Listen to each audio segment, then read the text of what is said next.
Assalamualaikum warahmatullahi wabarakatuh. Alhamdulillah. Wassalatu wassalamu ala Rasulillah Muhammad ibn Abdillah wa ala alihi wa sahbihi wa man walah. Subhanaka la ilma lana illa ma 'allamtana innaka antal alimul hakim. Rabbi shrah li sadri wa yassir li amri wahlul 'uqdatan min lisani yafqahu qawli. Amma ba'du. Alhamdulillah, ibu-ibu sekalian saya muliakan, hadiah indah di mana Allah mengizinkan kepada kita untuk menghadapnya. Bukan main.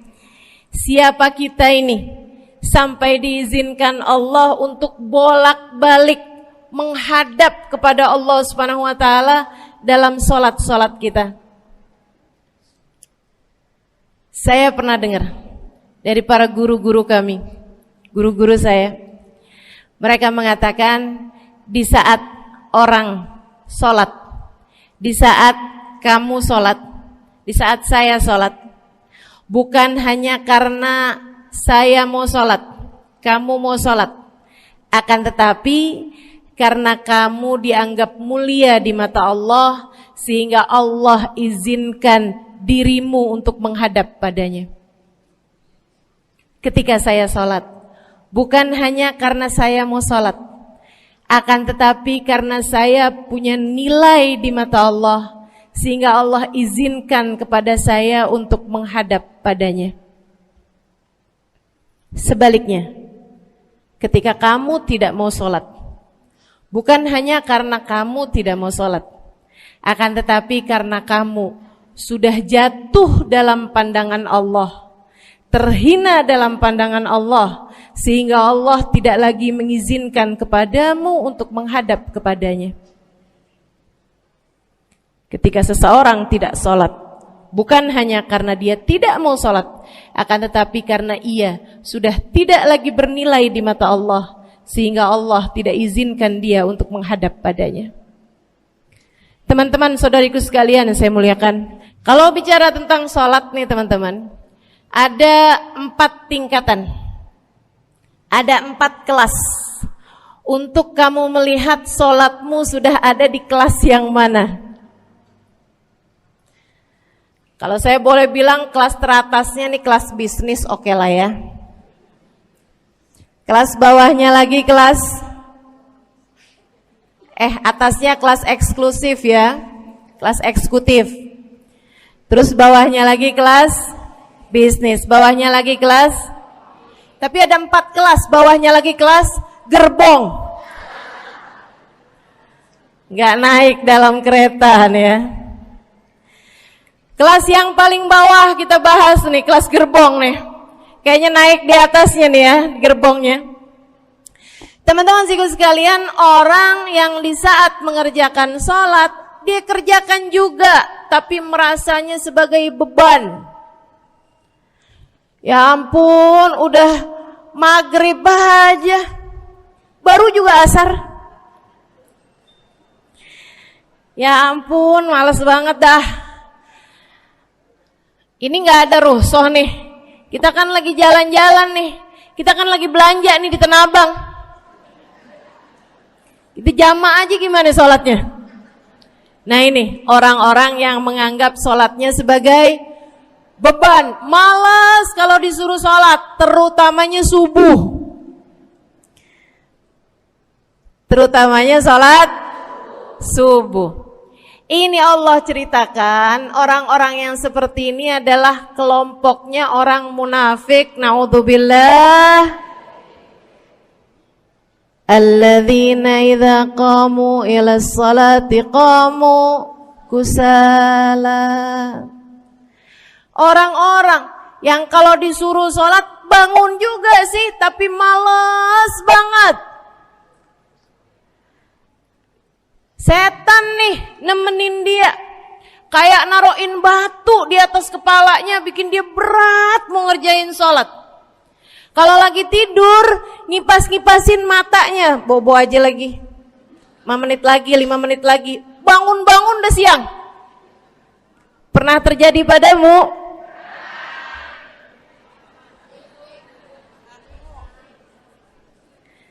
Jemur kunut. Bu, yang dijemur tuh jemuran aja, cucian aja. Jangan sampai jemur kunut. Kunutnya dijemur ya. Ketika ada seseorang yang disampaikan kepada Nabi Muhammad bahwasanya orang itu tidak bangun kecuali sesudah azan subuh, artinya enggak tahajud, artinya enggak bangun di sepertiga malam terakhir, bangunnya sesudah azan subuh. Nabi mengatakan padanya tentang orang itu, Nabi bilang pada para sahabatnya, inna syaitan bala fi udhunih. Itu adalah orang yang telinganya dikencingin sama setan. Pada pernah dikencingin setan? Kalau bangunnya habis azan tuh dikencingin setan. Kalau bangunnya udah terbit matahari dikencingin siapa kira-kira? Insyaallah. Teman-teman saudariku sekalian yang saya muliakan, alladzina idza qamu ila salati qamu kusala, malas bener kalau diajakin salat, sampai sebagian salatnya dikerjakan keluar dari waktunya. Yang seperti ini masuk dalam firman Allah Subhanahu wa taala, a'udzubillahi minasyaitonir rajim, fawailul lil musallin alladzina an salatihim sahun. Fawailul lil musallin alladzina hum an salatihim sahun. Celaka orang-orang yang salat. Kenapa kok orang salat celaka ya Allah? Sebab mereka an salatihim sahun, melalaikan salat mereka. Apa maksudnya melalaikan? Imam Sayyidina Ibnu Abbas dalam salah satu tafsir beliau mengatakan alladzina yuakhiruna an waqtiha au yuqaddimuha ila ghairi waqtiha. Orang-orang yang mengakhirkan salat sampai keluar dari waktunya atau memajukannya sebelum waktunya. Mau pergi ke Tanah Abang nih, jam 11. Ntar kita ribet nih urusan sholat duhur. Dah sholatin sekarang aja. Ini orang-orang yang fawailul lil musallin. Bu, sesibuk apapun dirimu, jangan pernah ninggal sholat. Bu,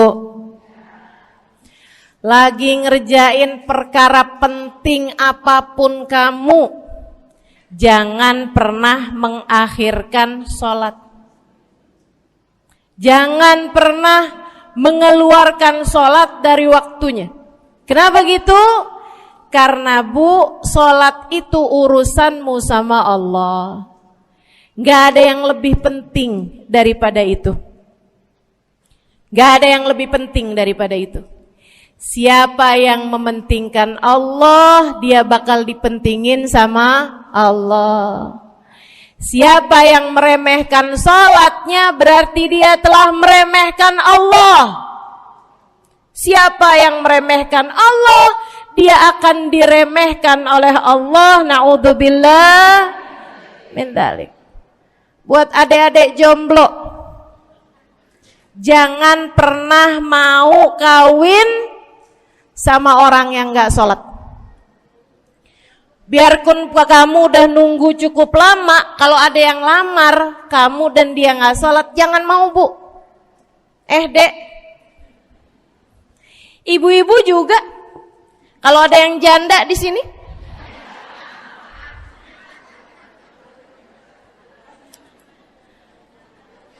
terus ada yang lamar kamu, Walaupun di garasinya ada kijang,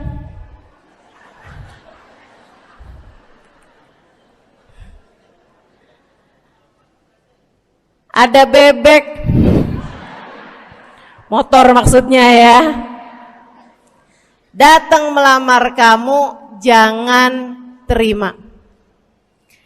Orang yang gak sholat, kamu jangan mau jadi istrinya. Kenapa? Saya kasih tahu ya, Allah aja dia tinggalin, apalagi kamu.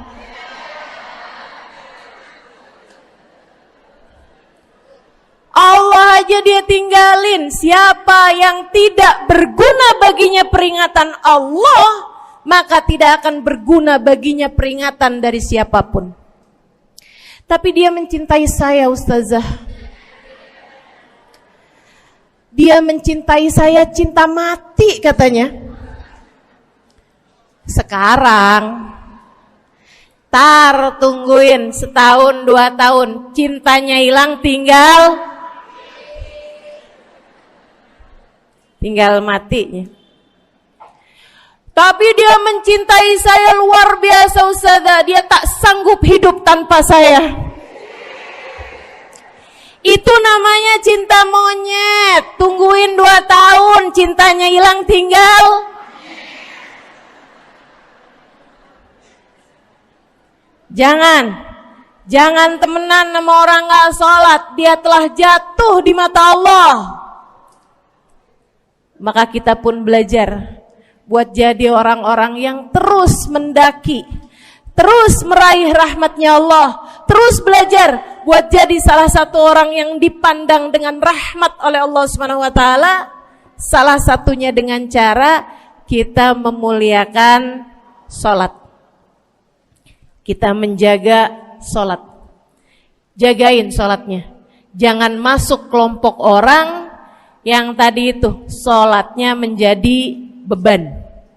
Ini kelompok paling bawah nih. Naik ke kelas ekonomi. Tadi begitu ya? Kelas ekonomi, orang-orang yang sholatnya menjadi sebuah kewajiban. Dia kerjain, dia tahu itu wajib, dia gak akan tinggalin. Tapi sama halnya dengan kewajiban-kewajiban yang lain. Kita nih kalau mikirnya kewajiban, Bu, kalau nggak diwajibin lagi seneng. Betul nggak? Masih ada kayak beratnya gitu ngerjain sholat. Orang yang sholatnya dianggap sebagai kewajiban. Kayak anak-anak sekolah tuh, wajib pakai seragam, wajib ngerjain PR. Kalau satu hari, besok enggak wajib pakai seragam. Ada enggak ya pakai seragam? Enggak ada. Enggak ada. Enggak ada yang besoknya dia pakai seragam terus tanyain, "Kenapa kamu tetap pakai seragam?" Abisnya saya suka sama seragamnya. Enggak ada. Karena mereka menganggap pakai seragamnya adalah kewajiban. Sekolahnya sebagai kewajiban. Jadi giliran besok libur anak-anak, hore gitu. Ada orang-orang yang sholatnya dianggap sebagai kewajiban. Nggak ada yang nambah kalau kewajiban tuh. Sholat sunnah boro-boro. Sholat wajib aja kalau bisa dibikin sesingkat mungkin akan dilaksanakan dengan cara yang sesingkat-singkatnya.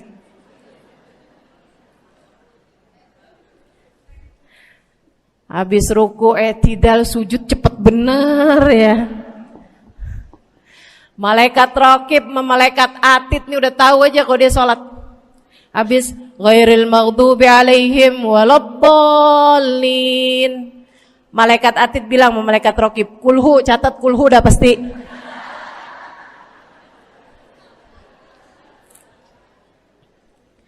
Kulhu aja gak kelar-kelar.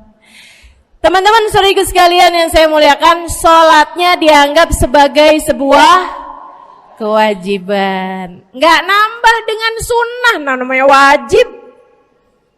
Kita naik lagi insya Allah. Sholatnya kita naikkan dari yang kewajiban kita naik menjadi kelas bisnis, sholatnya sebagai sebuah kebutuhan. Bu, mudah-mudahan nih ibu-ibu, teman-teman semuanya yang sedang menyimak kajian pada hari ini, saya doakan, karena saya berharap saya pun juga didoakan, agar menjadi salah satu orang yang sudah berada dalam tingkatan ini. Sholat kita tahu adalah kebutuhan kita. Sama kayak kebutuhan makan, Bu. Ibu kenyang nggak kalau makan nasi doang 2 piring? Kenyang. Siapa yang bilang nggak kenyang? Kalau kamu makan nasi doang sepiring, kenyang apa nggak kenyang? Kenyang. Akan tetapi pasti ibu-ibu mau nambah dah. Nambah apaan? Lauk. Nambah lauknya. Ada ikan asin, ada sayur asem. Langsung pada lapar nih. Ada sambal. Masya Allah, ada tempe goreng. Udah ibu ya, tetangga lewat kagak nyadar. Masya Allah. Teman-teman saudara sekalian, kita nambah, bahkan udah kenyang pun kita masih cari lagi tambahan. Makanan apa nih yang bisa kita makan? Karena kita tahu makan adalah sebuah kebutuhan kita. Kita perlu sama makan. Kita butuh sama makan. Maka demikian pula dengan orang-orang yang sholatnya sudah dia tahu adalah sebagai sebuah kebutuhan. Cukup sih duhur 4 rakaat, dia nambah. Ada qobliyahnya, ada ba'diyahnya. Jam-jam 9 pagi nggak ada sholat wajib sih, tapi pengen ngemil, ya Bu ya, dengan cara kerjain sholat duha. Malam-malam abisnya isya, ampun mau tidur, ingat katanya Nabi, pesannya kepada Sayyidina Abu Hurairah, wasani habibi, kata Abu Hurairah, an utir qabla an anam. Kekasih saya Nabi besar Muhammad, kata Abu Hurairah, kasih pesan pada saya untuk jangan tidur sebelum sholat witir. Jadi habis kelar sholat isya langsung sambung sama witirnya.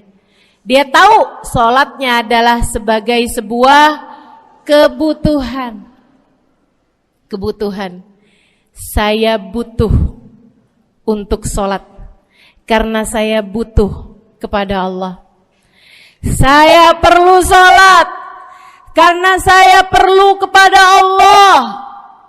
Saya perlu sholat karena saya tahu urusan saya sebesar apapun saya rasakan adalah kecil dalam pandangan Allah. Saya perlu sholat karena permasalahan dalam hidup saya yang saya rasakan sebesar gunung di atas pundak saya, di atas punggung saya, di hadapan Allah tak sampai seperti setitik debu yang mudah saja untuk dia angkatkan dari kehidupan saya. Maka kita pun menjadikan sholat sebagai sebuah kebutuhan. Lagi sakit, jangan ninggalin sholat. Kenapa? Kamu menghadap kepada yang punya kesehatan. Lagi banyak utang, jangan ninggal sholat. Sama, jangan utang lagi. Karena kamu menghadap kepada pemilik segala kekuasaan, pemilik dunia dan akhirat, pemilik semua uang di atas muka bumi ini adalah Allah. Makanya Habib Ali Habsyi, penulis kitab Maulid Simtud Durar, yang tadi ibu-ibu baca maulidnya, beliau pernah bilang, Ada dalam salah satu diwan beliau. Diwan tuh syair-syair beliau itu ya. Ali idza qad marid syafahu fi'lus shalah la'alla syirrus sifa fi wad'i tilkal jibah. Kata beliau, Ali nih kalau lagi sakit, nih Habib Ali ya, beliau tuh padahal punya amal ibadah sangat banyak. Tapi Habib Ali bilang, Ali idza qad marid syafahu fi'lus shalah. Ali nih kalau lagi sakit, sembuhnya sama sholat. Sembuhnya sama sholat. La'alla sirrus sifa. Rasa-rasanya memang Allah letakkan rahasia kesembuhan ada pada fi wad'i tilkal jibah, terletakkannya jabhah kita, dahi kita di tempat sujud. Di sana semua permasalahan-permasalahan dalam hidupmu menjadi ringan. Saat kamu meletakkan dahimu di tempat sujud, kamu berbisik lirih kepada Allah, akan tetapi suaramu didengar sama yang punya arsy. Akan tetapi suara bisikanmu didengar segenap malaikat-malaikat yang ada di atas langit. Kemudian mereka mendoakanmu sehingga Allah mengatakan wasjud waqtarib, sujudlah kamu. Posisi sujudmu itu waqtarib akan membuatmu menjadi dekat dengan Allah Subhanahu wa taala. Sujudlah dan mendekatlah kepadaku, kata Allah. Agrab ma yakunul 'abd min rabbih fa huwa sajid, kata Nabi Muhammad. Fa aktsiru fihi du'a faqamin an yustajabulah. Tempat terdekat seorang hamba dengan Tuhannya adalah saat dia sedang sujud. Maka perbanyaklah doa dalam sujudmu, kata Nabi Muhammad. Doamu sangat mungkin diijabah oleh Allah. Apalagi kalau doanya kamu haturkan di sepertiga malam yang terakhir. Saat-saat di mana kebanyakan manusia di sekelilingmu yang lalai berada dalam tidurnya, berada dalam alam mimpinya. Para ulama tuh sampai bilang, Bu, dari kehususannya sepertiga malam yang terakhir, orang yang ngerjain maksiat aja sepertiga malam yang terakhir tuh tidur. Ibu gak pernah tahu orang-orang pulang diskotik jam berapa? Gak tahu ya, sama. Tapi Bu, yang pasti mereka tuh sepertiga malam yang terakhir malah pada pulang, malah pada tidur gitu. Orang maksiat aja itu sama Allah dibuat tidur tuh di jam-jam yang biasanya turun rahmatnya Allah. Allah mau milih nih mana nih hamba-hambaku, pilihan-pilihanku akan aku bangunkan untuk menghadapku. Kemudian Allah Subhanahu wa taala bertanya, hal min mustaghfirin, hal min taib, hal min talibi hajatin faunilahul matalib. Siapa nih di antara kalian yang lagi mohon doa, minta pertolongan, mohon ampunan, akan aku beri, kata Allah Subhanahu wa taala, sebab kalian meminta pada waktu yang paling aku suka. Kalau punya hajat minta. Kapan mintanya? Dalam sujud. Kapan sujudnya? Dalam sholatmu di sepertiga malam yang terakhir. Bu, ngelihat muka-mukanya pada punya hajat banyak-banyak nih. Gimana tahajudnya? Mudah-mudahan Allah jadikan kita salah satu di antara mereka yang menyibukkan diri di sepertiga malam yang terakhir, insyaallah. Sampai-sampai Bu ya, saya tinggal lama di kota Hadramut dulu. Orang-orang di Hadramut, orang awamnya, itu kalau mereka punya anak kecil umur 1 tahun, 2 tahun, 3 tahun tuh, punya anak bayi, balita gitu. Kalau mereka bangun di sepertiga malam yang terakhir, mereka akan membangunkan anak-anaknya walaupun buat main.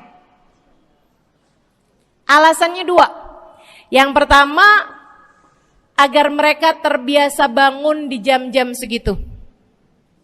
Nantinya kalau besarnya mereka jadi udah kebiasaan bangun di jam segitu, gampang ngerjain tahajud. Alasan yang kedua, ibu-ibu sekalian, agar anugerah, karunia, rahmat, pemberian Allah yang Allah turunkan di sepertiga malam yang terakhir, anak-anak mereka pun berhak untuk mendapatkannya karena mereka tidak sedang dalam keadaan tidur dan dalam keadaan berjaga. Kan kebalik sama orang kita. Anak-anak kita, cucu-cucu kita kalau bangun jam segitu kita tidurin lagi. Masih malam nak, masih malam. Mama masih ngantuk nak. Masya Allah. Ibu, saya punya ibunya guru saya. Saya punya guru salah satunya dan yang tercinta di hati saya, Sayyidil Habib Umar bin Hafid. Guru saya. Beliau punya ibu namanya Hubabah Zahra. Almarhumah, baru meninggal masa-masa deket pandemi. Ya Bu ya, baru aja beberapa tahun silam meninggalnya. Itu ibu-ibu sekalian punya anak kalau nggak salah 12. Kalau nggak salah 12 anak beliau. Laki-laki 5. Kalau saya nggak salah ya, mohon maaf kalau saya salah. Kemudian yang perempuan 7. Semuanya soleh-solehah. Semuanya Bu, jadi orang-orang yang luar biasa, yang terutamanya anak yang pertama yaitu Habib Ali Masyhur. Jadi mufti pada zamannya di kota Tarim. Sampai wafatnya beliau masih sebagai mufti. Mufti itu Bu, permasalahannya umat semuanya ada di meja beliau untuk beliau selesaikan. Anak yang laki-laki yang paling kecil, Habib Umar bin Hafid, menjadi kita tahu semuanya ya, orang soleh, ulama, waliullah. Ibu-ibu sekalian, kita mau tahu nih, anak-anak soleh-solehah semacam itu ibunya kayak gimana gitu. Karena Bu, mohon maaf. Walaupun memang Nabi Nuh, nabinya udah soleh, anaknya gak soleh. Kan begitu ya? Ada juga sih, tapi secara mayoritasnya Bu, buah jatuhnya tak jauh dari emaknya begitu, anaknya kurang lebih begitu. Anaknya begitu, emaknya biar kita nggak lihat kita udah bisa ngebayangin kayak apa orangnya. Ibu-ibu sekalian, nih anak-anaknya Hubabah Zahra, Masya Allah semuanya. Kita mau tahu ibunya kayak gimana. Satu cerita aja tentang Hubabah Zahra. Ibu-ibu sekalian, anaknya cerita, Hubabah Zahra, Umi, anak perempuannya, dia bilang seumur hidupnya nggak pernah ninggal tahajud. Bu, dari awal balik sampai meninggal tidak pernah meninggalkan tahajud. Jauh banget ya? Sama siapa? Tahajud semalam, seminggu libur. Kelakuan siapa tuh? Hubabah Zahra gak pernah ninggal tahajud kecuali satu malam. Satu malam itu beliau tuh lagi ada hajat besar, maksudnya lagi kayak ada acara pernikahan, kemudian beliau juga kelelahan, kecapean, baru tidurnya juga jam-jam 2, jam-jam mau jelang pagi Bu ya. Kelewatan tahajud. Bangun pas azan subuh. Ibu, beliau bangun dengan gemeteran. Beliau bangun dengan menggigil padahal enggak musim dingin. Beliau bangun, azan, innalillahi wa inna ilaihi rajiun. Azan, astagfirullah, ya Allah, astagfirullah, azan, ya Allah, ampuni Zahra ya Allah, ampuni Zahra ya Allah. Anaknya cerita, hari itu aku tidak pernah melihat ibuku berlelehan air mata sepanjang hari lebih daripada hari tersebut. Hari itu kami melihat ada seorang perempuan berlelehan air mata beristighfar memohon ampun kepada Allah karena satu malam dalam hidupnya beliau meninggalkan tahajudnya, teman-teman. Masya Allah, Masya Allah. Tiap kali makan ingat gitu, ya ampun tadi malam gak tahajud, samihni ya Rab, samihni ya Rab, sampai gak enak makan. Insya Allah, insya Allah. Mudah-mudahan Allah jadikan keagungan sholat ada dalam hati kita. Sholat kita jadi kebutuhan. Insya naik tingkat eksekutif, teman-teman. Tadi saya ulangin lagi dah, karena ibu-ibu kan suka rada lupaan. Kelas yang paling bawah, kelas apa tadi? Gerbong. Menjadikan sholatnya sebagai beban. Kelas berikutnya menjadikan sholat sebagai kewajiban. Naik lagi menjadikan sholat sebagai kebutuhan. Tingkat terakhirnya ada hamba-hamba tercinta di sisi Allah yang menjadikan sholat mereka sebagai sebuah hiburan dalam hidupnya, hobi dalam hidupnya. Diawali, dicontohkan oleh baginda kita Nabi besar Muhammad yang mengatakan dalam hadis sahihnya, wa ju'ilat qurratu aini fis shalah, wa ju'ilat qurratu aini fis shalah. Dijadikan, kata Nabi Muhammad, Allah telah dijadikan li untukku qurrat aini, kesenanganku dalam kehidupan, kebahagiaanku ada pada, hobiku ada pada as-shalah, salat.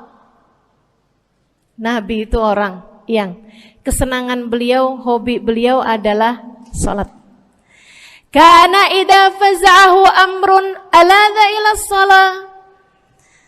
Kata para sahabat meriwayatkan, Nabi kalau lagi dengar kabar-kabar yang gak enak, segera menuju kepada sholat. Nabi kalau udah ada kabar-kabar Rasul pasukan kita terkalahkan di medan peperangan, Nabi ngelihat Bilal. Kemudian Nabi Muhammad nanya, udah dekat waktu sholat Bilal? Sebentar lagi Rasul, arihni bihaya Bilal, arihni bihaya Bilal. Yuk Bilal, sampaikan diri saya Bilal, tolong hibur diri saya Bilal. Segera azan dan kita akan sholat bersama-sama wahai Bilal. Kesenangan beliau, hobi beliau dalam sholat, dalam hidup adalah sholat. Teman-teman saya sekalian, bukan hanya Nabi Muhammad, tapi para sahabat-sahabat Nabi Muhammad, tapi para tabi'in, para tabi'it tabi'in. Saudaraku sekalian saya muliakan, Sayyidina Umar bin Khattab alaihi ridwanullah, kana idza ja'ahu hal, apabila beliau dalam keadaan hatinya lagi khusyuk, hatinya lagi nyambung banget sama Allah Subhanahu wa taala, kalau mau salat sunnah manggil orang. Beliau sholat dalam masjid, ada orang mau sholat sunnah, ada orang lagi baca Quran dipanggil sama beliau. Kamu saya bayar ya, kamu duduk sebelah sini saya nih, baca Qurannya deketan saya sini, kamu saya bayar. Buat apaan wahai Sayyidina Umar? Buat negur saya, ngingetin saya lagi sholat nih. Oh gak usah dibayar Tuan. Yaudah kalau gitu kamu duduknya sebelah sini ya. Tugas saya apa Tuan? Kalau kamu lihat saya sholat berdirinya kelamaan, ingetin saya buat ruku. Kalau kamu lihat ruku saya kelamaan gak bangun-bangun, ingetin saya buat bangun. Kalau kamu lihat sujud saya kelamaan, ingetin saya buat duduk. Karena saya sekarang ini kalau lagi berdiri baca Al-Quran, lupa buat ruku. Dari nikmatnya bacaan Quran beliau. Baik Tuhan, sholat, baca Fatihah, habis itu baca Quran. Surat Al-Quran, dapat selesai satu, kok masih enak, baca lagi, masih enak lagi, baca lagi. Yang sebelah beneran nih gak ruku-ruku. Beliau berdiri kemudian bilang, Tuan ruku, gak kedengeran. Beliau berdiri deketin telinganya, Tuan ruku, belum kedengeran juga. Ruku, Allahu Akbar. Sayyidina Umar bin Khattab. Tabi'in, Sayyidina Ali Zainal Abidin. Pernah lagi sholat, rumahnya kebakaran, teman-teman. Sholat sunnah di waktu malam, rumahnya kebakaran. Orang-orang pada teriak-teriak, Tuan Harik, nar, ya ibn binti Rasulillah, wahai anak dari cucunya Nabi Muhammad, Tuan, ada api di sekitarmu, Tuan, kebakaran, Tuan, kebakaran. Allahu Akbar. Sami Allahu liman hamidah, enggak lihat apa-apa.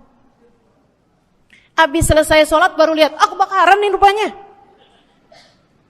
Orang-orang pada bilang, kami sudah mengingatkanmu Tuan. Apa jawab beliau? Al-hadni an-narul kubro. Di depan saya ada api yang jauh lebih besar, api neraka. Saya enggak lihat api sekecil ini. Masya Allah. Saudaraku sekalian yang saya muliakan, para ulama Allah Subhanahu wa taala. Terakhir saya mau ceritakan Sayyidil Habib Abu Bakar As-Sakran, penulis Wirid Sakran. Kalau teman-teman pernah tahu, beliau saudaraku sekalian saya muliakan dapat julukan As-Sakran, orang yang mabuk. Karena mabuk kepada Allah Subhanahu wa taala. Beliau pernah satu waktu kena penyakit di punggungnya. Beliau kemudian tanya sama dokter, kata dokter, wah ini nih penyakit mesti diangkat, mesti dioperasi. Ya udahlah, operasiin saya. Disuguhin 1 gelas khamr di waktu yang telah ditetapkan untuk jadi waktu operasi. Apa ini? Khamr, minuman keras. Zaman itu belum ada obat bius. Dia bilang, ini buat apa? Khamr ini Tuan, minuman keras, ya, agar engkau nggak sadar. Jadi enak gitu kita ngoperasinya. Dia bilang, saya mau dengan kesehatan saya kepengen ngerjain taat kepada Allah, saya nggak mau. Saya dapetin kesehatan saya dengan cara mengerjakan yang diharamkan Allah, yaitu minuman keras. Saya nggak perlu ini. Waduh, kalau gitu nggak bisa dioperasi Tuan. Kenapa soalnya? Ya nanti kan kesakitan, nanti susah operasinya gitu. Oh gampang. Kalau kalian pengen bikin saya nggak sadar, nggak perlu minuman keras. Terus gimana? Operasikan kalau saya sedang sholat. Maka mulailah, dokter-dokter udah pada siap. Beliau lagi sholat sunnah ya Bu ya. Allahu Akbar gitu. Mulai dokter buka baju belakangnya, mulai Bu digunting kulitnya, digergaji tulangnya. Beliau Bu mukanya meringis saja enggak. Beliau ruku, dokternya ikutan nungging.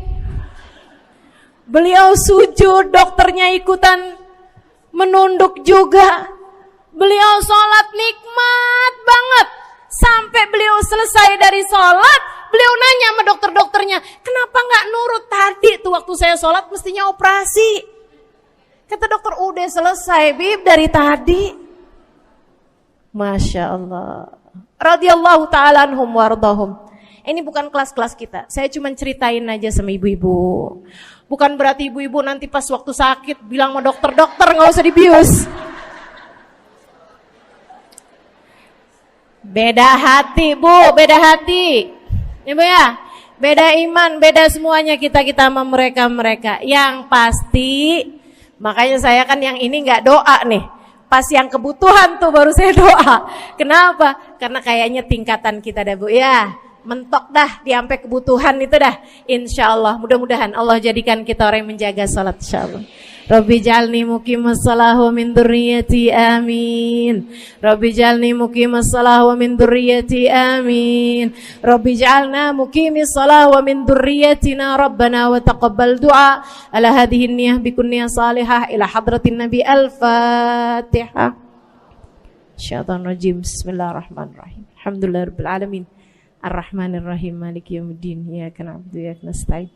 Ihdinas siratal mustaqim, siratal ladzina an'amta 'alaihim, ghairil maghdubi 'alaihim waladdallin. Amin. Taqabbalallahu minna wa minkum, taqabbal ya karim. Sama-sama kita hormati, kita sayangi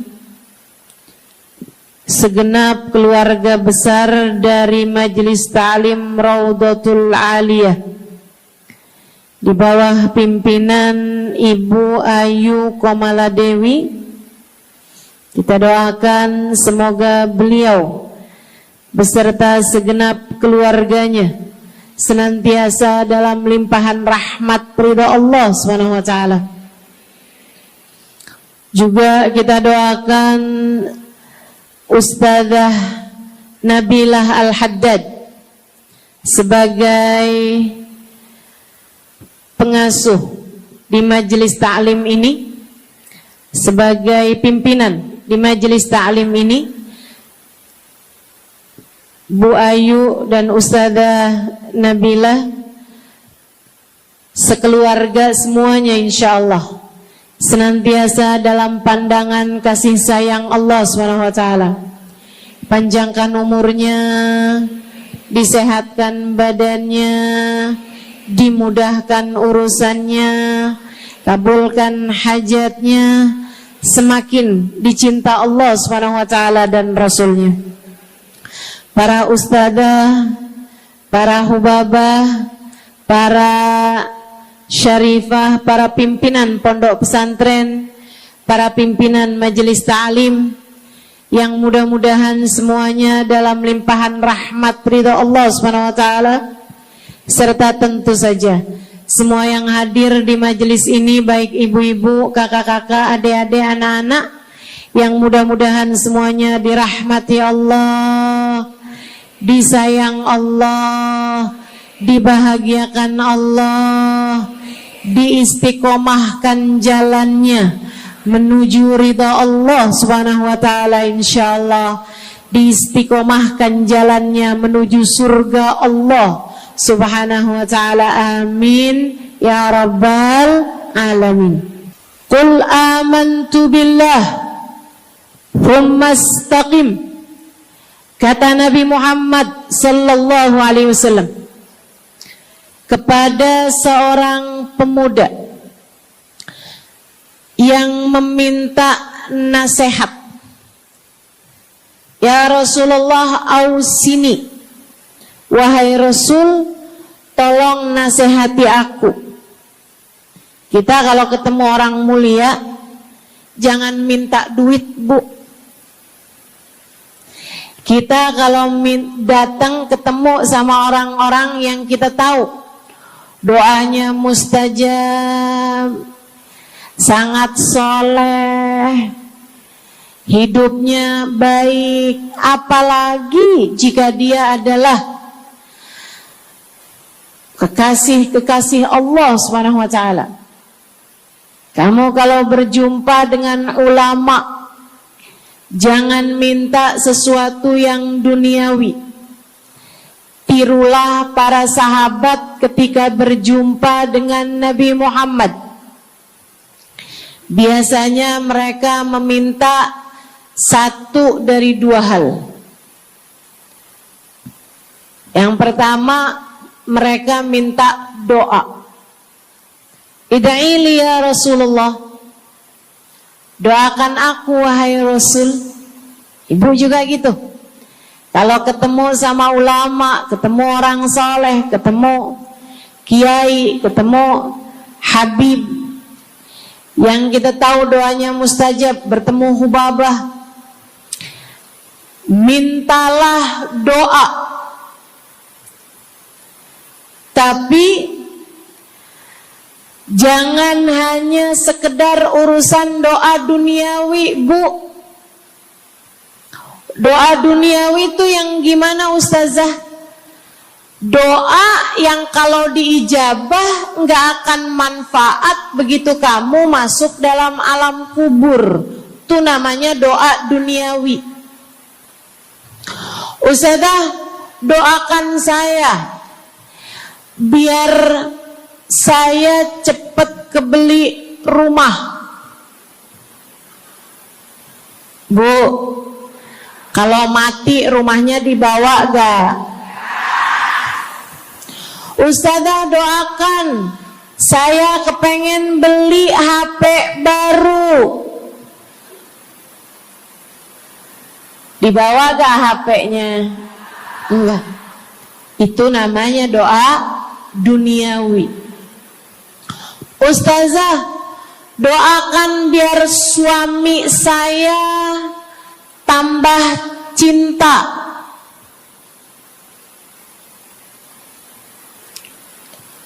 Kalau mati suaminya dibawa gak Bu? Walaupun kamu mau, dia gak bakalan mau Bu. Sesuatu yang sifatnya duniawi. Ustazah, doakan biar anak saya soleh. Duniawi apa bukan? Bukan.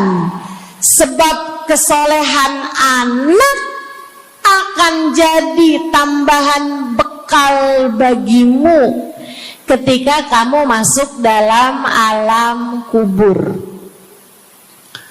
Jadi nggak boleh nih ustazah doa urusan duniawi atau minta didoakan urusan-urusan duniawi. Boleh, tapi jangan cuma itu. Nanti takutnya kamu nyesel. Kalau selama di dunia kamu doanya hanya untuk urusan dunia, takutnya begitu masuk dalam kuburan sudah tidak ada lagi doa yang akan Allah ijabah untukmu ketika kamu ada dalam alam kubur nanti. Sayang-sayang. Jadi kalau doa, prioritaskan urusan akhirat. Insya saya berasa banget jadi orang yang sering dimintain doa sekaligus juga sering minta doa. Saya kalau ketemu orang soleh, ketemu habaib, ketemu hubabah, saya akan minta doa, nggak pernah minta duit saya. Ida'ili ya hubabah, ida'ili ya habib. Serius sekalian, sebagai orang yang sering juga dimintain doa, ustazah doakan saya. Banyak tuh. Saya merasakan perbedaannya saat saya ada di Tarim sama ketika saya sudah pulang dan kembali ke negeri ini. Waktu saya di Tarim, orang kalau minta doa sama saya, usik berdoa, tolong ya doain saya. Saya suka tanya, doa apa? Selalu aja, hampir semuanya mengatakan hal yang sama. Ida'ili bihusnil khatimah. Doakan saya biar husnul khatimah. Begitu nyampe ke Indonesia, kalau ada orang bilang ustazah doain saya, biasanya lanjut tuh doanya, minta apa langsung dibilang, nggak pakai tanya. Ustazah doain saya biar utang cepat lunas. Ustazah doain saya biar cepat dapat jodoh. Ustazah doain saya biar jadi orang kaya. Ustazah doain saya biar suami nggak mendua. Ya Allah, ternyata kebanyakan orang kita kalau minta doa seringnya urusan duniawi. Bukan berarti nggak boleh, boleh aja sih. Cuman takutnya begitu kamu mati nyesel kalau semua doamu selama ini adalah sesuatu yang tidak ikut kamu bawa ketika kamu mati. Kalau kita lihat para sahabat ketika mereka berjumpa dengan Nabi Muhammad, selalu saja banyak di antara mereka yang minta doa. Nabi pernah tanya, doanya apa? Macem-macem jawaban para sahabat. Ada yang begini, Harithah menjawab, ida'ili an yarzuqani Allah asyhada fi sabilih. Rasul, doakan saya biar saya dikaruniai mati syahid di jalan Allah.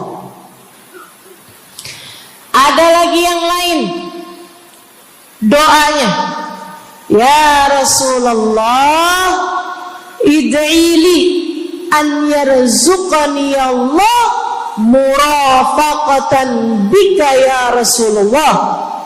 Doakan biar saya nanti di masa sesudah kematian saya, di masa akhirat nanti bisa mendampingimu wahai Rasulullah, bisa berjumpa denganmu wahai Rasul, bisa ada dalam rombonganmu wahai Rasulullah. Doa-doa yang sangat ukhrawi, doa-doa yang sangat akhirat, karena mereka sudah faham tujuan hidup sesungguhnya adalah mencari ridha Allah Subhanahu wa ta'ala. Tujuan hidup sesungguhnya adalah bergerak menuju surga Allah Subhanahu wa ta'ala. Tujuan hidup sesungguhnya adalah berpulang kepada Allah dalam keadaan Allah ridha kepada kita. Sahabat tuh minta didoakan, sama yang kedua minta nasihat. Kita juga nyontoh, kalau ketemu orang soleh, kalau ketemu ulama, kalau ketemu habaib, ketemu kiai, ketemu bunyai, ketemu khubabah, ketemu ustadzah, ketemu ustadz, minta nasihat. Selain daripada minta doa, mintalah nasihat.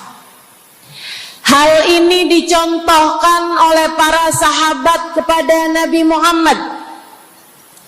Datang seorang pemuda berjumpa Nabi Muhammad sallallahu alaihi wasallam.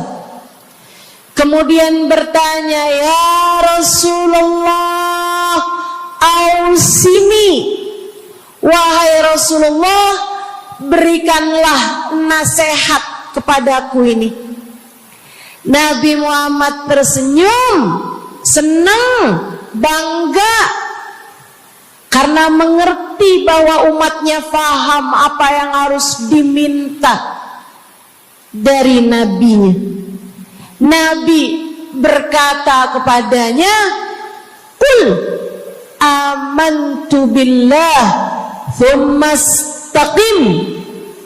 Kata Nabi Muhammad, ucapkanlah, aku beriman kepada Allah, kemudian istiqomahlah kamu di jalan Allah. Nasihat Nabi Muhammad buat pemuda tersebut, nasihat Nabi Muhammad buat pemuda-pemuda umatnya sepanjang zaman, nasihat Nabi Muhammad buat umatnya baik yang muda maupun yang tua, baik laki-laki maupun perempuan, baik yang pintar maupun yang kurang pintar. Semua umatnya dinasehati sama Nabi Muhammad. Karenanya akan saya sampaikan hal ini kepadamu hari ini. Quli, ucapkanlah, amantu billah, aku beriman kepada Allah. Tsumastaqimi, kemudian istiqomahlah kamu, wahai saudariku, di jalan Allah. Katakanlah, aku beriman kepada Allah. Kemudian istiqomahlah. Istiqomahlah. Nasihat yang sangat indah dari baginda kita Nabi besar Muhammad, yang Allah karuniakan kepadanya jawami'al kalim, dapat selalu berbicara dengan kata-kata yang ringkas tapi padat. Nabi itu ucapannya ringkas tapi padat. Nggak kayak saya, Bu, udahlah panjang. Dan ya, mudah-mudahan Allah jadikan ucapan-ucapan kita jadi kalimat-kalimat yang akan membawa kita menuju surga. Jadi ucapan-ucapan yang akan bawa kita menuju ridha Allah Subhanahu wa taala. Ibu-ibu, kita sama-sama belajar biar kalau ngomong itu enggak panjang-panjang, akan tetapi bermutu, berkualitas. Terutama Bu, ibu kalau ngomong sama anak-anak ibu, kadang-kadang panjang bener. Padahal itu aja, anak sampai hafal. Iya mah, katanya gitu. Betul gitu? Nabi kalau ngomong pendek aja tapi penuh makna. Nabi kalau bicara seringkali nggak panjang-panjang tapi sangat berarti.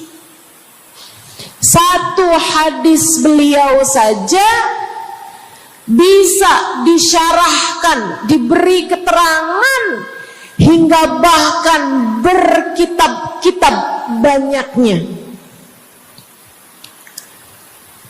Ibu-ibu sekalian, salah satu dari ucapan ringkasnya Nabi Muhammad, amantu billah, kata Nabi, qul amantu billah, tsumastaqim, ucapkanlah, aku beriman kepada Allah, kemudian istiqomahlah di jalan Allah.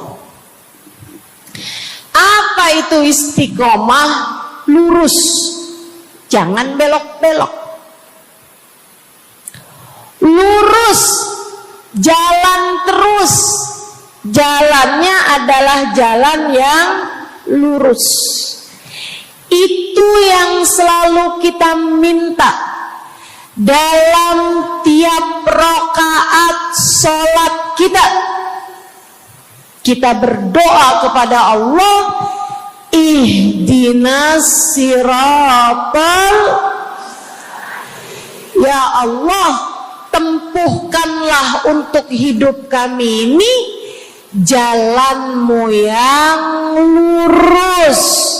Sama kayak kamu lagi bilang, ya Allah, karuniakanlah dalam kehidupan kami keistiqomahan di jalan-Mu ya Allah. Kamu selalu minta istiqomah 17 kali sekurangnya tiap hari. Betapa sangat pentingnya istiqomah ini, saudaraku sekalian. berada dalam jalan yang lurus. Saya mau bahas jalan lurus yang dimaksud ini apa aja. Satu, kamu harus lurus imannya. Amantu billah, aku beriman kepada Allah. Kata Nabi Muhammad sallallahu alaihi wasallam, "Qul amantu billah," ucapkanlah, aku beriman kepada Allah. Maka istiqomah tersebut yang nomor satu adalah dalam urusan keimanan. Bu, Kak, Dek, Nak, yang lurus imanmu. Iman yang lurus tuh yang gimana, Ustazah? Iman yang lurus adalah memahami dua kalimat syahadat yang menjadi pintu gerbang keimananmu. Orang kalau masuk Islam, dia jadi orang yang beriman, dia mengucapkan kalimat syahadat. Apa itu? La ilaha illallah. Yang pertama, yang kedua, Muhammad Rasulullah. Tidak ada Tuhan selain Allah. Itu harus kamu miliki dalam hatimu secara lurus, istiqomah. Gak ada Tuhan selain Allah. Jangan hari ini Tuhannya Allah, besoknya Tuhannya duit. Apapun aja yang disuruh sama duit, yang ada duitnya, yang haram-haram pun diterjang. Lah kenapa begitu? Saudaraku sekalian, qul amantu billah, ucapkan, aku beriman kepada Allah, aku faham arti la ilaha illallah. Tidak ada Tuhan selain Allah. Tidak ada yang mengatur kehidupan selain Allah. Tidak ada yang memberi rezeki selain Allah. Maka berimanlah kepada Allah. Kalau ada istri bilang sama suaminya, kalau kamu nanti pulang bawa duit, ahlan wa sahlan, selamat datang. Tapi kalau kamu pulang nanti nggak bawa duit, silakan tidur di luar.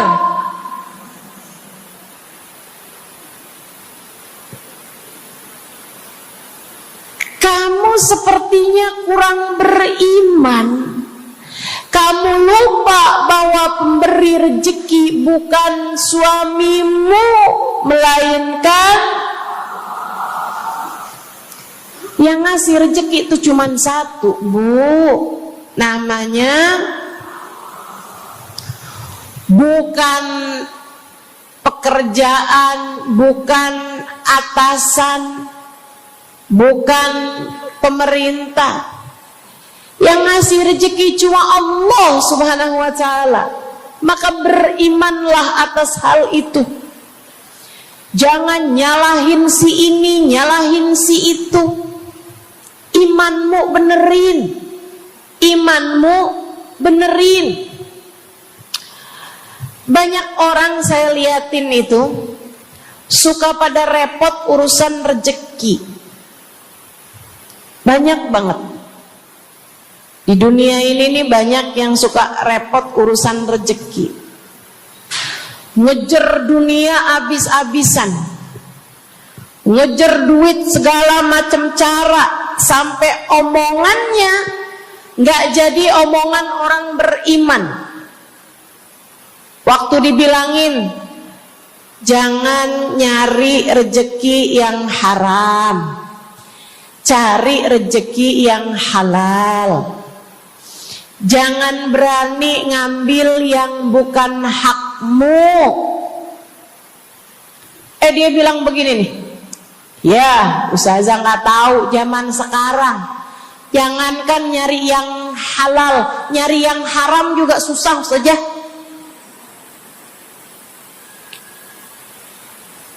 Itu omongan orang gak beriman. Kamu mesti ngerti dulu, kalau yang kamu minta adalah urusan rezeki, dengerin. Kalau yang kamu minta urusan rezeki, kamu harus datang kepada alamatnya, yang sering kali membuat kamu setengah mati urusan rezekimu, sampai mau-maunya menghinakan diri, minta-minta sama orang, berharap dari orang. Seorang ibu berharap dari anaknya, seorang istri berharap dari suaminya. Saudariku sekalian, yang sering kali membuat kamu tersiksa urusan rezeki adalah karena kamu salah alamat. Kamu salah alamat. Kamu sedang tersesat jalan. Kamu sedang salah arah. Makanya jadinya kemana-mana kamu nggak nemu. Orang alamatnya aja salah. Ini kalau kamu mau ke Kubah Mas, tapi kamu perginya ke Taman Mini, nyampe apa nggak nyampe? Dapat apa enggak majelisnya? Nggak dapat. Kenapa? Salah alamat. Yang dicari Kubah Mas, kamu perginya ke Keong Mas. Nggak nyampe, nggak dapat.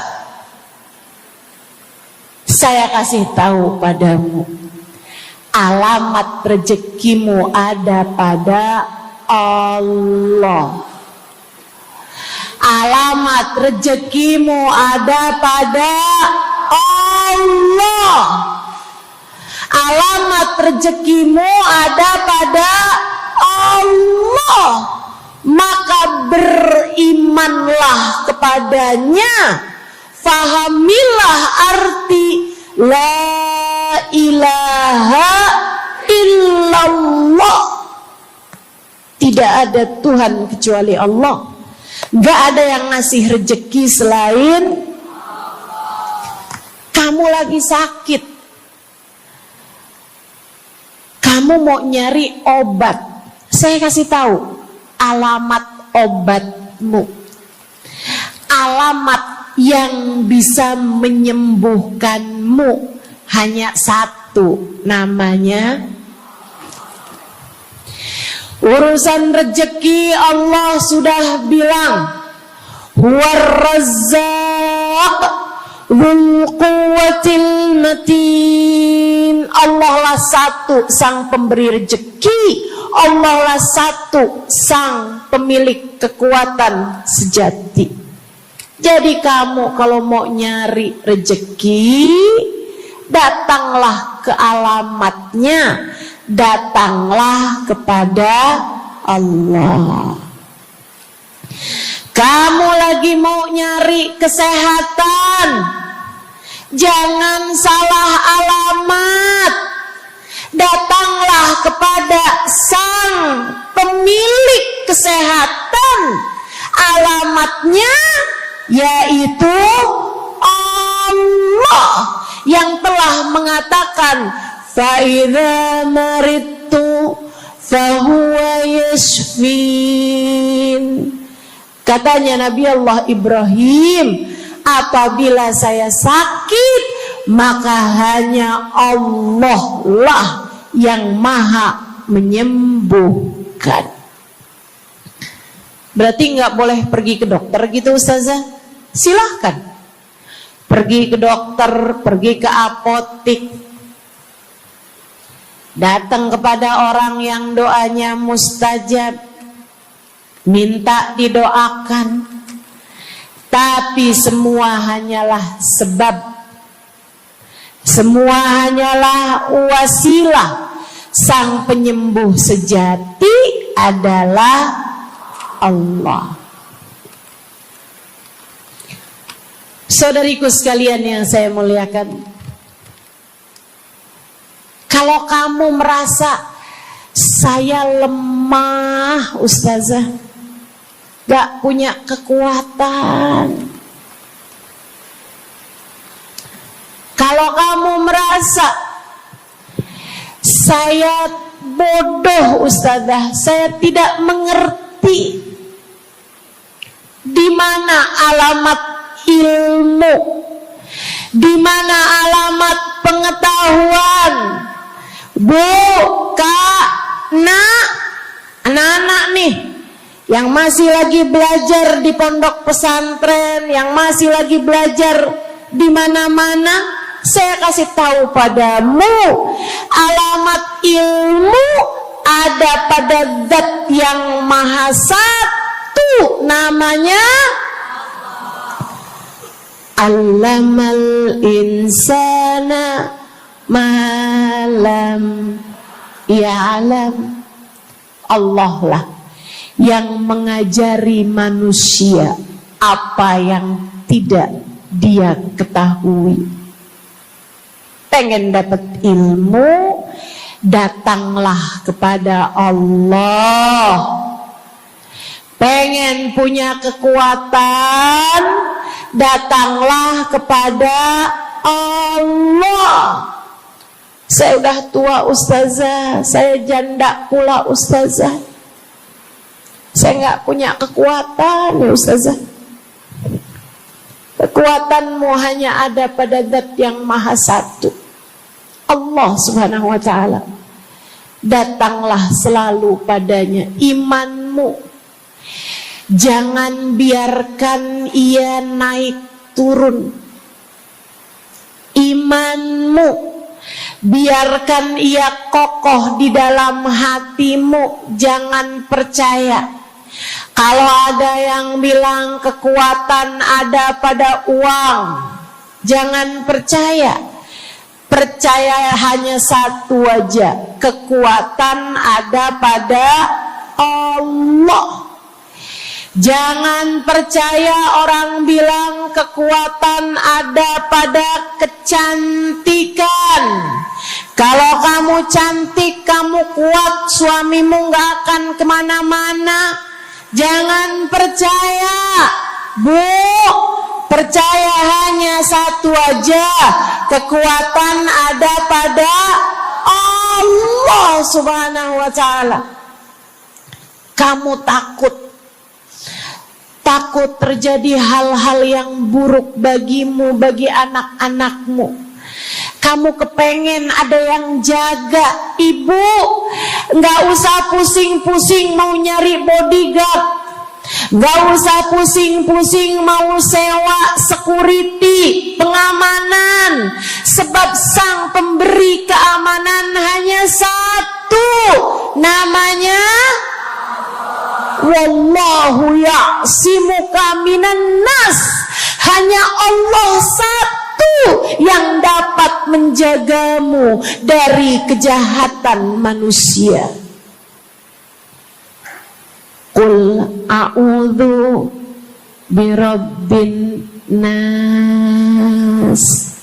Katakanlah, aku berlindung kepada sang penjaga manusia, sang pemelihara manusia, sang pengasuh manusia, Allah Subhanahu wa ta'ala.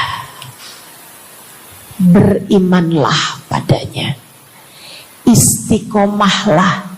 Bu, gak ada yang bisa bikin orang meninggal selain Allah.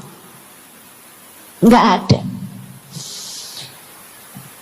Tapi dia ditabrak orang, Ustazah. Kalau gak ditabrak dia gak bakalan mati. Kamu kebalik.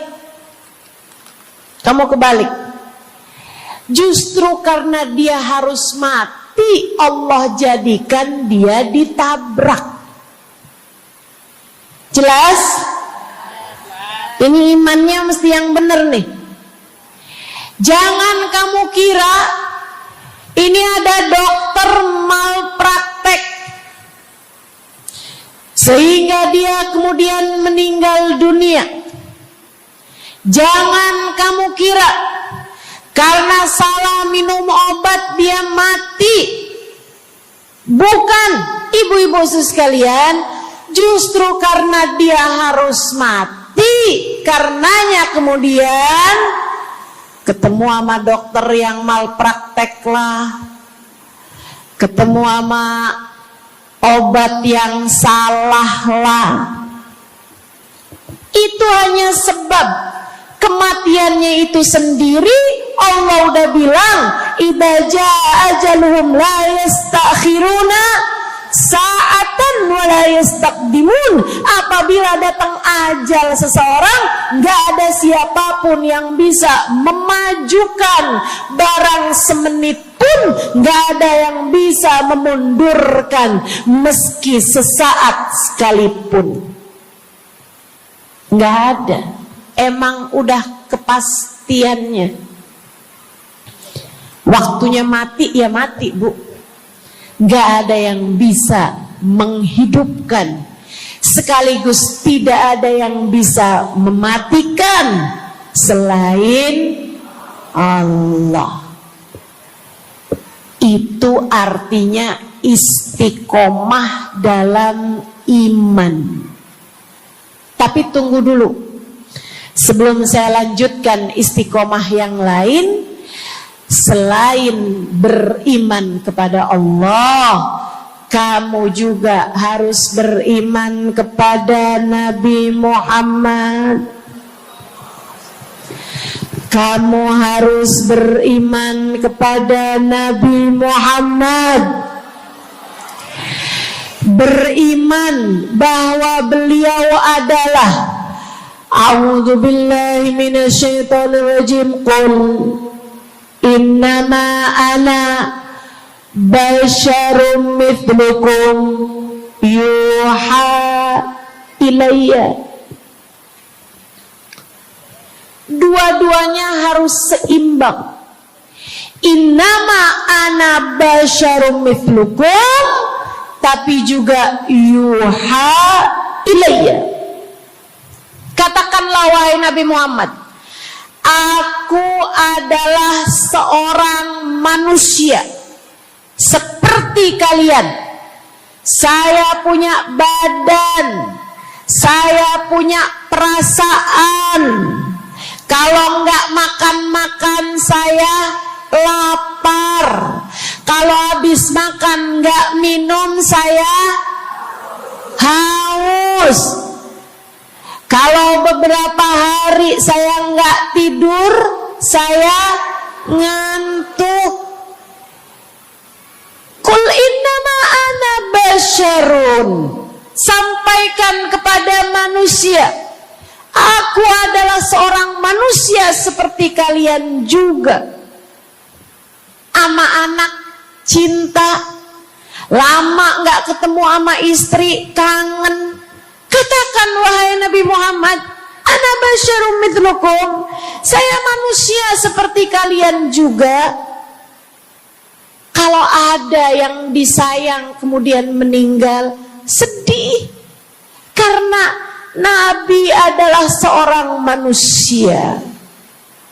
Tapi tunggu dulu, Beliau tidak hanya sekedar manusia, itu adalah satu sisi kehidupan Nabi Muhammad. Jangan lupa, innama ana basyarum mithlukum, tapi yuha ilayya, aku diberi wahyu,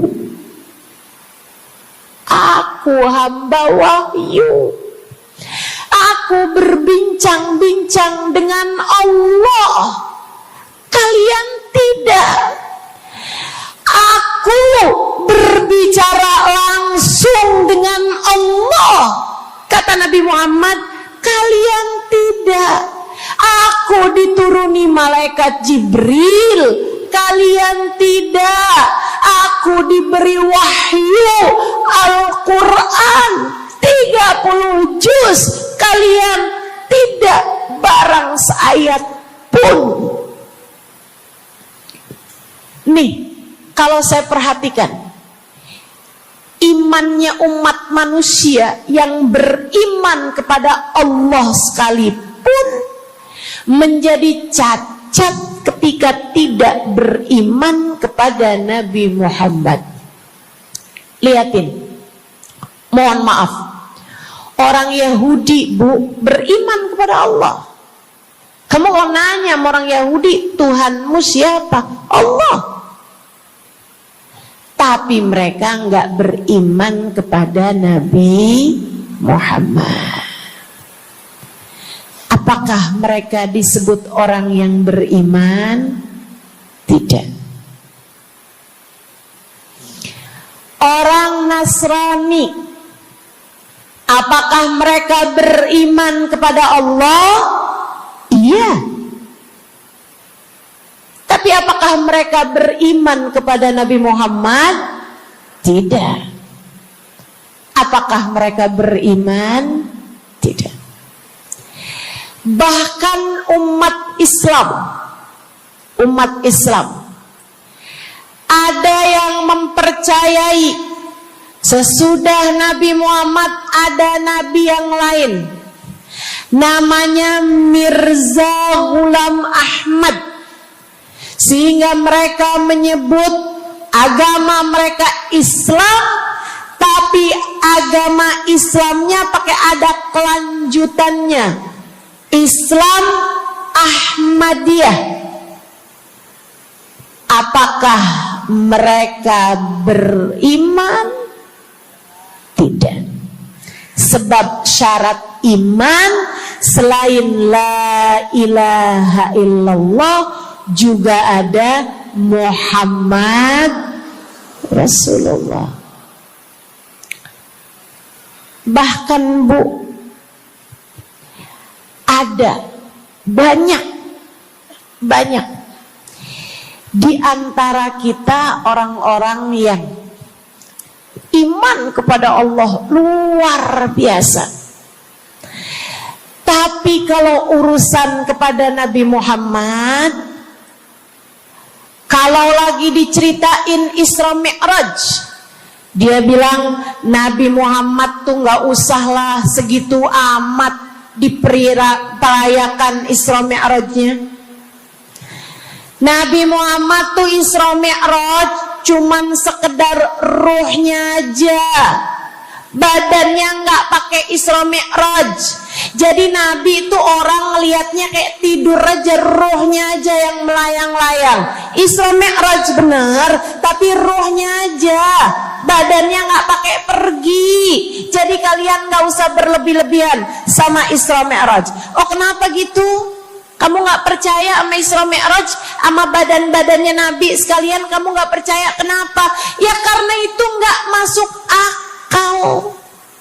Manusia kan gak bisa kayak gitu. Nabi Muhammad kan manusia. Kamu lupa bahwa Nabi walaupun manusia, beliau adalah yuha ilayya. Beliau adalah hamba wahyu.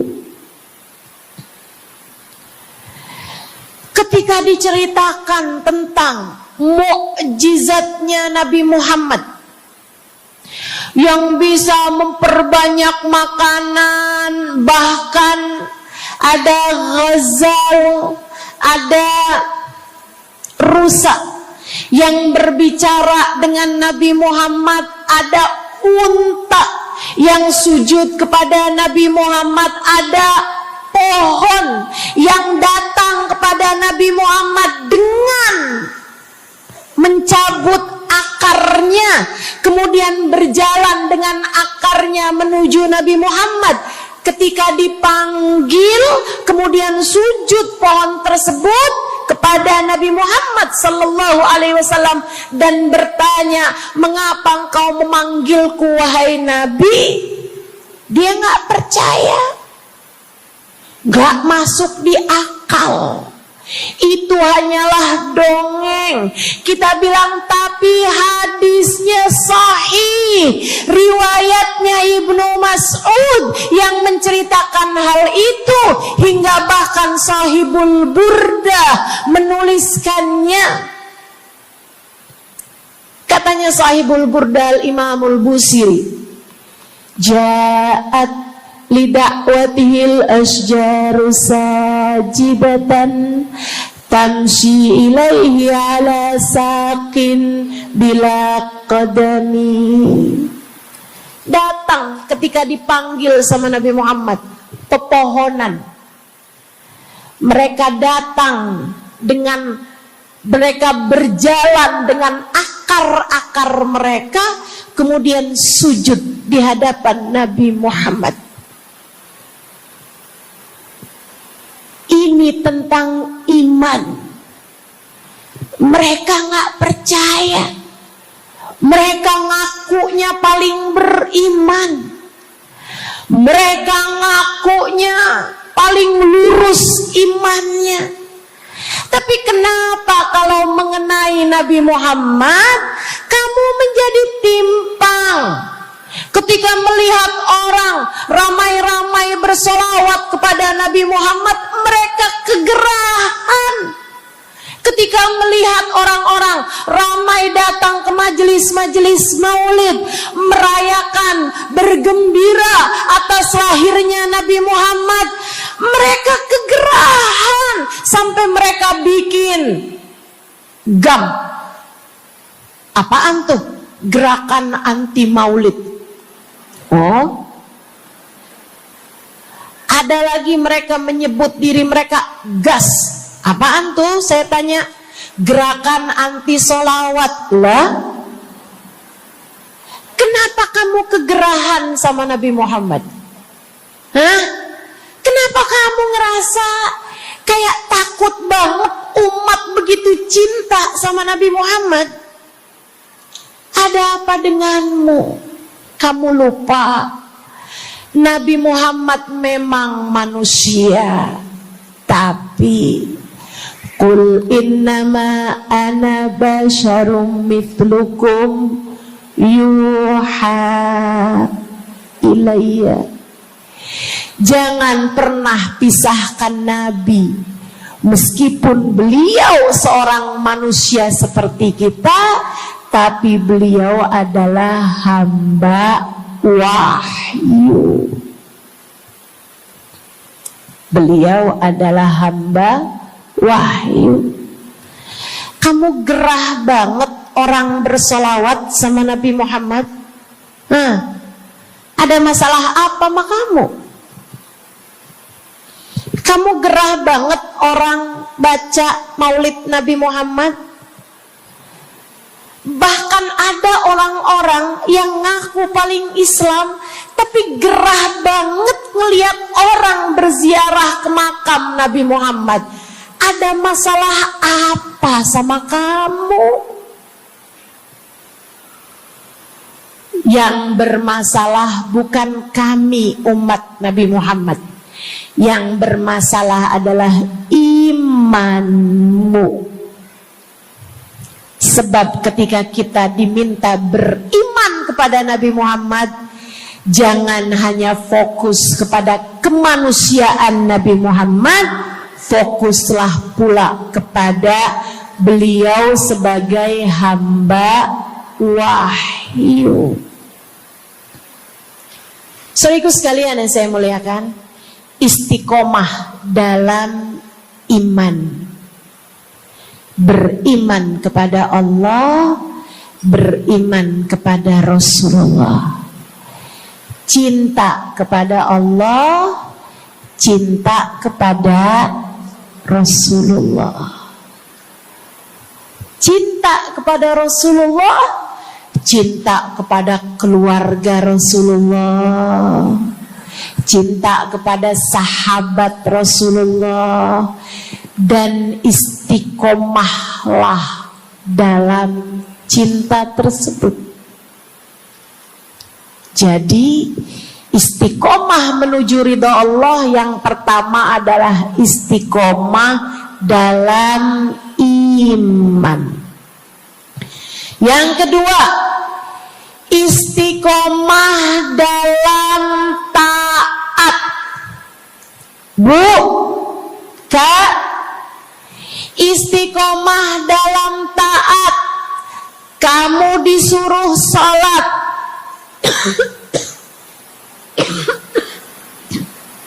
istiqomahlah. Jangan tinggal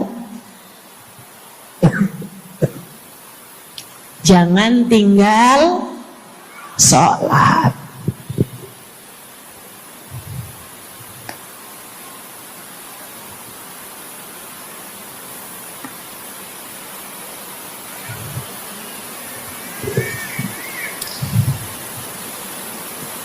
Kamu diperintah buat puasa Ramadan. Jangan tinggal puasa. Yang kemarin puasanya bolong karena menstruasi, karena haid, karena nifas misalnya, kamu wajib untuk bayar hutang puasa di hari-hari yang seperti ini. Jangan sampai hutang kamu nggak dibayar.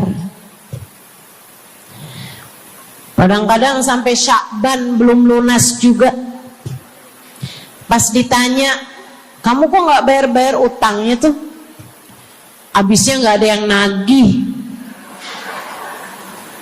Kamu minta siapa yang nagih? Israel. Jangan sampai datang malaikat Israel mencabut nyawamu, sementara kamu masih punya hutang puasa yang belum kamu lunasi. Kamu diperintah Allah buat taat. Istiqomahlah dalam jalan taatmu. Jangan tinggal perintah Allah. Dek, kalau kamu dilamar sama laki-laki yang gak sholat, jangan mau. Tapi dia baik, Ustazah. Baik menurut siapa? Dek, orang ninggal sholat artinya dia ninggal Allah. Saya bilangin, kalau Allah aja dia tinggal, apalagi kamu. Dia bilang dia gak bakal ninggalin saya, Ustazah, karena katanya dia gak sanggup hidup tanpa saya.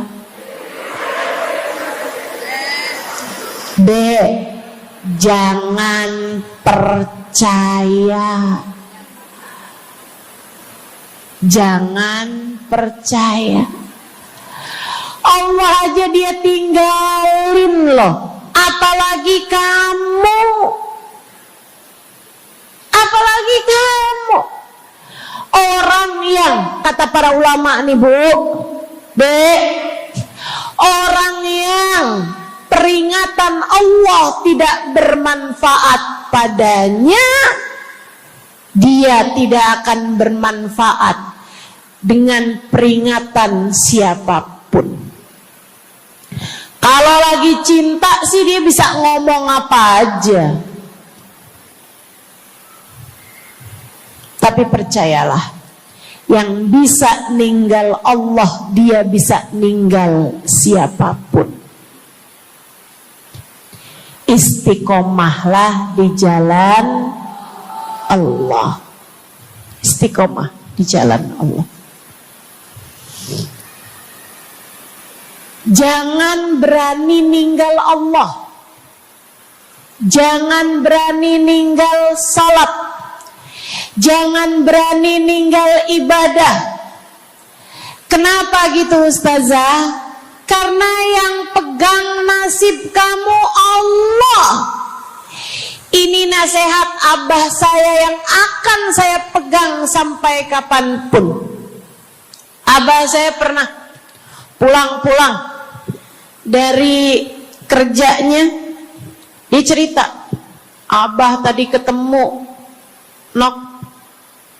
sama orang yang dulu abah pengen jadi kayak dia.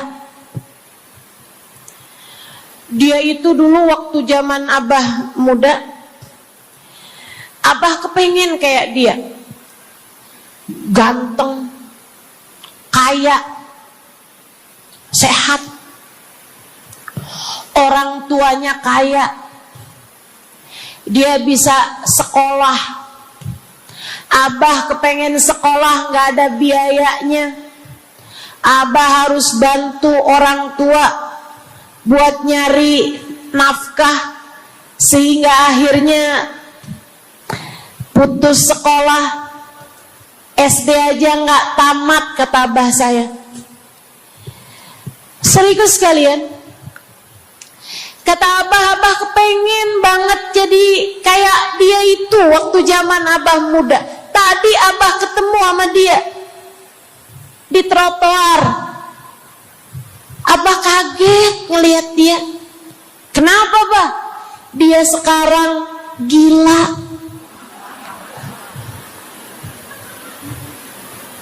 Jadi orang gila di trotoar.